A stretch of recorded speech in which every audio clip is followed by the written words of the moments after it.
ಎಲ್ಲರೂ ನಮಸ್ಕಾರ. ನಿನ್ನೆಯಿಂದ ಒಂದು ಕಥೆಯನ್ನು ನಾನು ಪ್ರಾರಂಭ ಮಾಡೇನೆ. ಅರಳಿಕಟ್ಟೆ ಮೇಲೆ, ಅಶ್ವತ್ಥ ವೃಕ್ಷದ ಮೇಲೆ ಆ ಪಂಡಿತ ಇದ್ದ ಮಲ್ಕೊಂಡಿದ್ದ.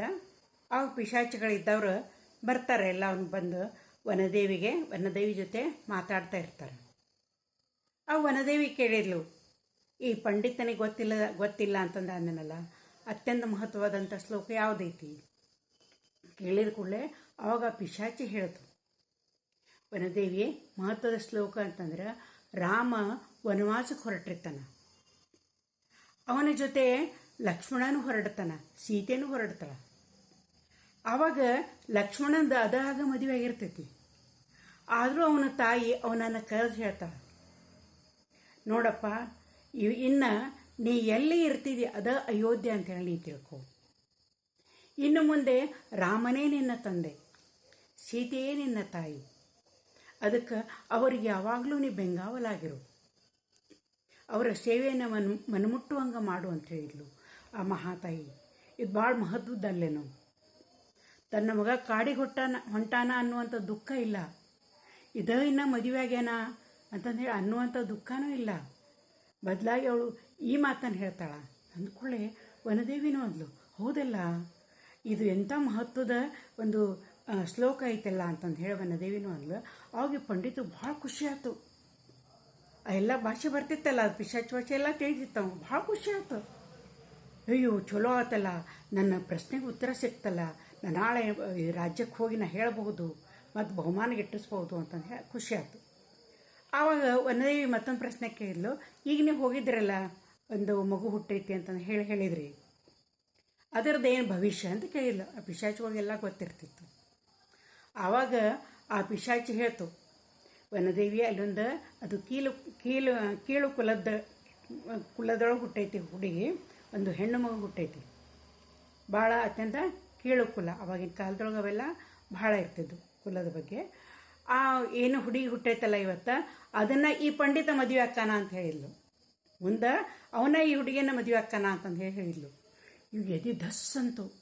ಅಲ್ಲ, ಇದೇನು ಹೇಳಕತ್ತಾಳ, ನಾನು ಉಚ್ಚ ಕುಲದವ, ದೊಡ್ಡ ಪ್ರಕಾಂಡ ಪಂಡಿತದೇನೆ, ಅಂಥವ ಈ ಕೆಳಕುಲದವರನ್ನು ನಾ ಮದುವೆ ಆಗುದಾ?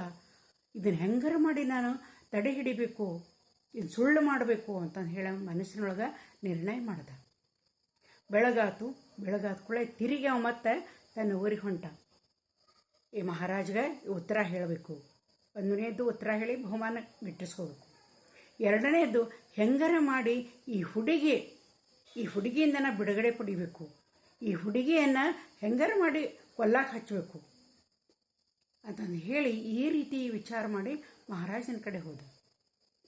ಮಹಾರಾಜ ಹೇಳ್ದ, ಮಹಾರಾಜರೇ, ಇವತ್ತು ಕೊನೆಯ ದಿನ ಐತೆ, ನಿಮ್ಮ ಪ್ರಶ್ನೆಯನ್ನು ಉತ್ತರ ಹೇಳ್ತೇನೆ ಅಂತ ಹೇಳ್ದ.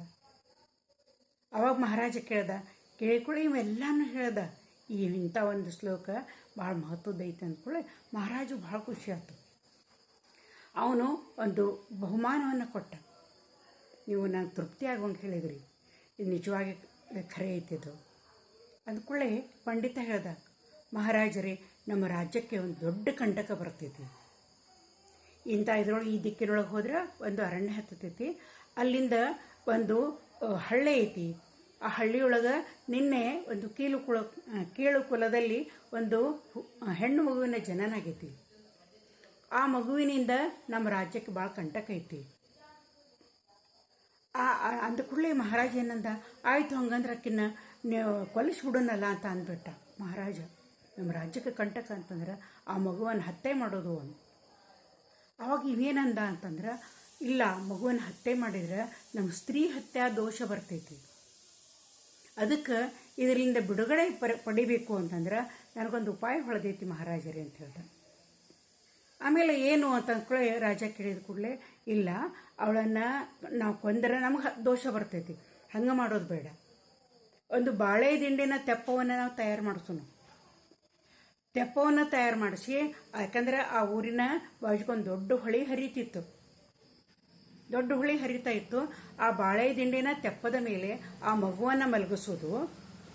ಆ ನಂತರ ಅದರ ತಲೆಯ ಭಾಗದೊಳಗೆ ಒಂದು ಸಣ್ಣ ದೊಂದಿಯನ್ನು, ಅಂದರೆ ಹಿಲಾಲ ಅಂತ ಹೇಳ್ತೇವಲ್ಲ ಬೆಳಕಿಗೆ, ಅದನ್ನು ಹಚ್ಚಿ ಅದನ್ನು ನದಿಯೊಳಗೆ ನಾವು ತೇಲಿ ಬಿಟ್ಬಿಡೋನು. ಆ ನದಿಯೊಳಗೆ ಅದು ಹೋಗ್ತಾ ಮಾಡ್ತಾ ಅದು ಸಣ್ಣ ಕೂಸು ಆ ಎಲ್ಲರದು ಮುಳುಗಿ ಸತ್ತು ಹೋತು ಅಂತಂದ್ರೆ ನಮ್ಮ ರಾಜ್ಯಕ್ಕಿದ್ದಂಥ ಪೀಡೆ ತೊಲಗಿತು, ಕಂಟಕ ನಿವಾರಣೆ ಆಗ್ತೈತಿ ಅಂತ ಹೇಳ್ದ. ಮಹಾರಾಜ ಅವನ ಮಾತನ್ನು ನಂಬುತ್ತಿದ್ದ. ಅವ ಹಂಗಾಗಲಿ ಅಂತಂದು ಹೇಳಿ ತನ್ನ ಜನರನ್ನು, ಕೆಲವೊಂದಿಷ್ಟು ಜನರನ್ನ ಕರ್ಕೊಂಡು, ಪಂಡಿತನನ್ನು ಕರ್ಕೊಂಡು ಅಲ್ಲಿ ಹೋಗಿ ಆ ಕುಟುಂಬಕ್ಕೆ ಹೇಳ್ದ, ನಿಮ್ಮ ಮಗುವಿನಿಂದ ನಮ್ಮ ರಾಜ್ಯಕ್ಕೆ ಅನಿಷ್ಟ ಐತಿ, ಕಂಟಕ ಐತಿ ಅಂತಂದು ಹೇಳಿ ಅವು ಪಾಪ ಮಹಾರಾಜ್ ಹೇಳಾಕ್ತಾನ ಅಂತಂದ್ಮೇಲೆ ಅವ್ರಿಗೇನು ಹೇಳಾಕ ತಿಳಿಲಿಲ್ಲ. ಅಂದ್ಕೂಡಲೇ ನಿಮ್ಮ ಮಗುವನ್ನು ನಾವು ನದಿಯೊಳಗೆ ತೇಲ್ಬಿಡ್ತೀವಿ ಅಂತಂದು ಹೇಳಿ ಆ ಭಟರಿಗೆ ಒಂದು ತೆಪ್ಪವನ್ನು ತಯಾರು ಮಾಡೋಕೆ ಮಹಾರಾಜ ಆಜ್ಞೆ ಮಾಡಿದ. ಆ ಬಾಳೆ ದಿಂಡಿನ ತೆಪ್ಪದ ಮೇಲೆ ಮಗುವನ್ನು ಮಲಗಿಸಿದ್ರು. ಆನಂತರ ಒಂದು ಸಣ್ಣ ದೊಂದಿಯನ್ನು ಅದರ ತಲೆಭಾಗದೊಳಗೆ ಇಟ್ಟು ಆ ತೆಪ್ಪವನ್ನು ನದಿಯೊಳಗೆ ತೇಲಿಬಿಟ್ಬಿಟ್ರು. ಆ ತೆಪ್ಪ ಇದ್ದ ಹಂಗೆ ಹೊಂಟತದು, ನದಿಯ ನೀರಿನ ಜೊತೆಗೆ ಅದು ತೆಪ್ಪಿಂದ ಹೊಂಟತು. ಅವಾಗ ಪಂಡಿತ ಅಂದ, ಇದನ್ನ ಎಲ್ಲರ ತೆರೆಯೊಳಗೆ ಒಂದು ಸ್ವಲ್ಪ ಆಗಿ ಮಾಡಿ ಇದೆಲ್ಲರ ಮುಳುಗಿ ಹೋಗಿಬಿಡ್ತೈತಿ ಅಂತಂದು ಹೇಳಿ ಪಂಡಿತ ಇದ್ದವ ಲೆಕ್ಕಾಚಾರ ಮಾಡ್ದ. ಆಮೇಲೆ ಎಲ್ಲರೂ ರಾಜ್ಯಕ್ಕೆ ಬಂದರು.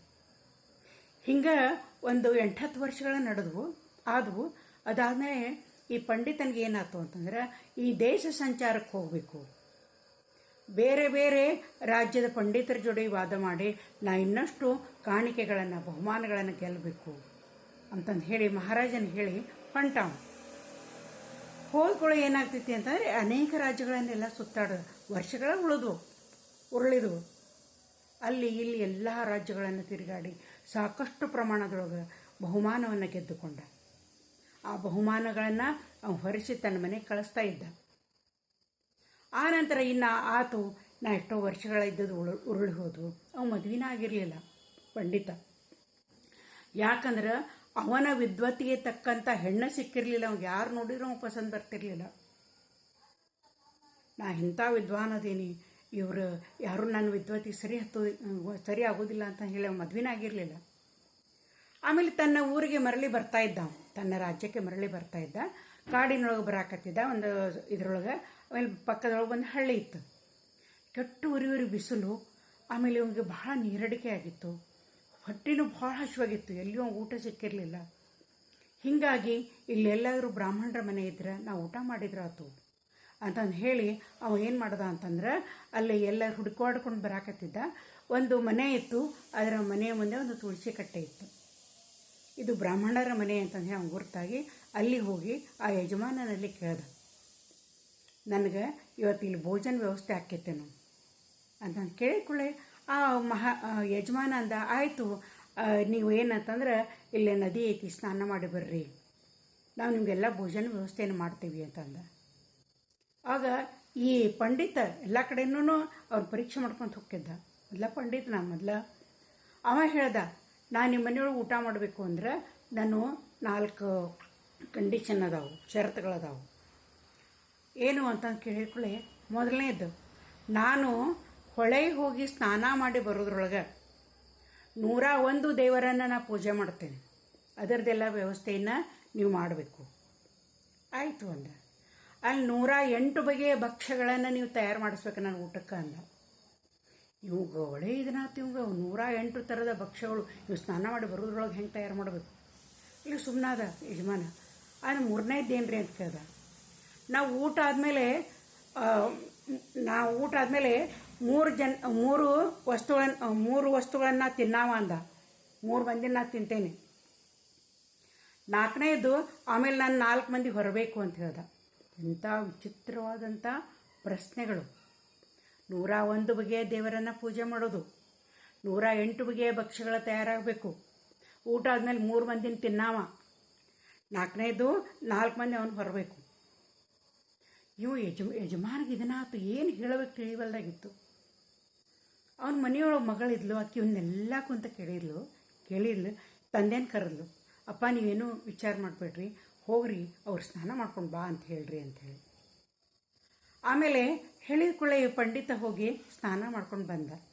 ಸ್ನಾನ ಮಾಡ್ಕೊಂಡು ಬರೋದ್ರೊಳಗೆ ಆ ಮಗಳಿದ್ದಾಕಿ 101 ದೇವರನ್ನು ಆಹ್ವಾನ ಮಾಡಿ ಪೂಜೆ ಮಾಡುವಂಥ ಎಲ್ಲ ಸಾಮಗ್ರಿಗಳನ್ನು ಅಣಿ ಮಾಡಿದ್ಲು. ಅದನ್ನು ನೋಡಿ ಅವನ ಪಂಡಿತ ಭಾಳ ಖುಷಿ ಆಯಿತು. ಅವನು ಗಮನಿಸ್ತಾ ಇದ್ದ. ಒಳಗೆ ಅವ್ರ ಮಗಳು ಓಡಾಡಕತ್ತ. ಆನಂತರ ಊಟಕ್ಕೆ ಕುಂತ ಕೂಡಲೇ ಅವಳು ಎಲ್ಲ ಬಗೆ ಬಗೆಯ ಅಡುಗೆಗಳನ್ನು ಮಾಡಿದ್ಲು, ಸಿಹಿಯನ್ನು ಮಾಡಿದ್ಲು. ಆ ಪಂಡಿತ ಕೇಳ್ದ, 108 ಬಗೆಯ ಭಕ್ಷ್ಯಗಳು ಅಂದಿದ್ನೆಲ್ಲ ಅಂದ್ಕೂಡಲೇ ಆವಾಗ ಆಕೆ ಮಗಳ ಅವರಪ್ಪಗೆ ಹೇಳಿಕೊಟ್ಟಿದ್ಲು. ಅವರಪ್ಪ ಹೇಳ್ದ, ಯಾವುದೇ ಭಕ್ಷ್ಯ ಮಾಡಬೇಕು ಅಂತಂದ್ರೆ ಉಪ್ಪು, ಖಾರ, ಹುಳಿ, ಆನಂತರ ಸಿಹಿ ಇವೆಲ್ಲವನ್ನು ಕೂಡಿಸಿ ಮಾಡ್ಬೇಕಾಕೈತಿ. ಯಾವುದೇ 108 ಆಗಲಿ 1008 ಅಡುಗೆಗಳನ್ನು ನಾವು ಮಾಡಿದರೂ ಕೂಡ ಈ ಮೂಲ ವಸ್ತುಗಳನ್ನು ನಾವು ಹಾಕೇ ಮಾಡಬೇಕಾಕೈತಿ. ಅದಕ್ಕೆ ಇದು ಸರಿಯಾಗಿನೇ ಐತಿ ನೀವು ಹೇಳಿದ್ದಕ್ಕೆ ಅಂತಂದ. ಅವ್ನು ಗಪ್ಪಾಗಿ ಹೊಟ್ಟೆ ತುಂಬ ಊಟ ಮಾಡಿದ ಕೂಡಲೇ ಈ ತಂದೆಗೆ ಮತ್ತೆ ಇದನ್ನಾಯ್ತು, ದಿಗಲಾತು. ಮಗಳ ಕಡೆ ಬಂದು ಕೇಳ್ದ ಒಳಗೆ, ಊಟ ಆದ್ಮೇಲೆ 3 ಮಂದಿನ ತಿಂತೇನಂತೇನಲ್ವ ಅವನು ಅಂದ ಕೂಡಲೇ ಅಕ್ಕಿ ಅಂತಂದ್ಲು. ಮಗಳು ಭಾಳ ಶಣಾಕಿದ್ಲು, ಅಪ್ಪ ಊಟ ಆದ್ಮೇಲೆ ತಿನ್ನುವಂಥವು 3 ಮಂದಿ ತಿನ್ನುವಂಥವ್ರು ಯಾರು? ಎಲೆ, ಅಡಿಕೆ, ಸುಣ್ಣ. ಇಲ್ಲಿ ತಾಂಬೂಲ ತಟ್ಟೆ ಐತಿ, ಹೋಗಿ ಕೊಡ್ರಿ ಅವ್ರಿಗೆ ಅಂತಂದ್ಲು. ಹೋಗಿ ಕೊಟ್ಟ ಕೂಡಲೇ ಅವ್ನು ಭಾಳ ಖುಷಿ ಆಯ್ತು. ಅವೆಲ್ಲ ಗಮನಿಸ್ತಾ ಇದ್ದ. ಆನಂತರ ಆಮೇಲೆ ಮತ್ತೆ ಬಂದ ಮಗಳ ಕಡೆ. ಮತ್ತೇನವ 4 ಮಂದಿ ಹೊರಬೇಕು ಅಂತಾನಲ್ಲ. ಮಗಳು ಹೇಳಿದ್ಲು, ಪಲ್ಲಂಗ ಐತಲ್ಲ ಅಪ್ಪ ಅಂದ್ಲಕ್ಕೆ. ಈ ಹೊಟ್ಟೆ ತುಂಬೈತಿ, ಕೆಟ್ಟ ಬಿಸಿಲಿನಾಗ ಬಂದಾನ, ವಿಶ್ರಾಂತಿ ಬೇಕಾಗೈತಿ, ಅದಕ್ಕೆ ಆ ಪಲ್ಲಂಗದ ಮೇಲೆ ವಿಶ್ರಾಂತಿ ತಗೋ ಅಂತ ಹೇಳ್ರಿ ಅಂತ ಹೇಳಿದ್ಲು. ಇವೆಲ್ಲ ಗಮನಿಸಿದಂಥ ಆಮೇಲೆ ವಿಶ್ರಾಂತಿ ತೊಗೊಂಡ್ಮೇಲೆ ಅವೆಲ್ಲ ಗಮನಿಸಿದ. ಇಷ್ಟು ತಿಳುವಳಿಕೆ ಹೇಳುವಂಥ ಹುಡುಗಿ, ಇಷ್ಟು ಬುದ್ಧಿವಂತೆ, ನನಗೆಲ್ಲೂ ಭೇಟಿ ಆಗಲಿಲ್ಲ ಅಂತ ಹೇಳಿ ಕೇಳಿ ಸ್ವಲ್ಪ ವಯಸ್ಸಾಗಿತ್ತು ಅವಂಗೆ. ಇಷ್ಟೆಲ್ಲ ಇದನ್ನಾಗೋದ್ರೊಳಗೆ ವಯಸ್ಸಾಗಿತ್ತು. ಆದ್ರೆ ಇವನ್ನ ಕೇಳ್ದ ಯಜಮಾನನನ್ನು, ನಿಮ್ಮ ಮಗಳನ್ನ ನಮ್ಮ ಮದುವೆ ಮಾಡಿ ಕೊಡ್ತೀರೇನ್ರಿ? ನಾನು ಇಂಥ ಪಂಡಿತ ಅದೀನಿ, ಅಂದಿಷ್ಟೆಲ್ಲ ಆಸ್ತಿ ಐತಿ ಅಂತೇಳಿ ಎಲ್ಲ ಹೇಳಿದ ಕೂಡಲೇ ಅವನಿಗೂ ಖುಷಿ ಆಯ್ತು ಯಜಮಾನನಿಗೆ. ಅವನು ಏನಾದರೂ ವಿಜೃಂಭಣೆಯಿಂದ ಅವಳ ಮದುವೆಯನ್ನು ಮಾಡಿಕೊಟ್ಟ. ಆನಂತರ ಇವತ್ತು ಹೆಂಡತಿಯೊಂದಿಗೆ ತನ್ನ ಊರಿಗೆ ಬರ್ತಾನೆ.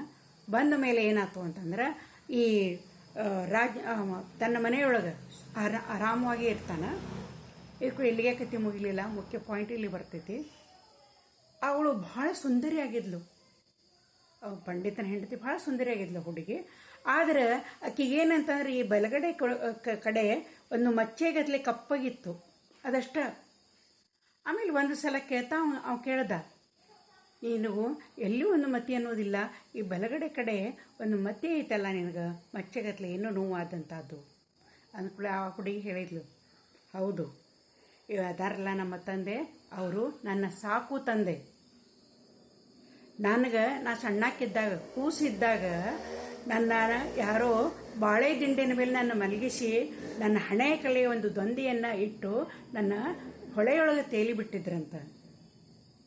ಆವಾಗ ಆ ಗಾಳಿಗೆ ಆ ದೊಂದಿ ಅದರ ಇದಕ್ಕೆ ಕಾವಿಗೆ ನನಗಿಲ್ಲಿ ಭಾಳ ನೋವಾಗಿತ್ತು. ನಾ ಜೋರಾಗಿ ಅಳತಿದ್ನಂತ. ನನ್ನ ತಂದೆಗೆ ಮಕ್ಕಳಿರಲಿಲ್ಲ. ಅವರು ಏನಂತಂದ್ರೆ ನನ್ನ ತೊಗೊಂಡು ಬಂದು ಸಾಕಿದ್ರು. ಅದಕ್ಕಾಗಿ ಇದನ್ನೈತಿ, ಇಲ್ಲಿ ಕಲೆ ಹಂಗೆ ಉಳಿದೈತಿ ಅಂದ್ಕೊಳ್ಳೆ. ಆವಾಗ ಅವಂಗ ಗುರ್ತಾತು, ವಿಧಿ ಬರೆದಂಥ ಹಣೆ ಬರಹವನ್ನು ಯಾರೂ ಒಳಗ್ಸೋಕೆ ಸಾಧ್ಯ ಇಲ್ಲ ಅಂತಂದು ಹೇಳಿ. ನಿಮ್ಮ ಕತೆ ಹೆಂಗೆ ಅನ್ನಿಸ್ತು ಹೇಳ್ರಿ ನನಗೆ, ಮತ್ತು ನಾಳೆ ಬೇರೆ ಕತೆಗಳನ್ನು ಹೇಳ್ತೀನಿ.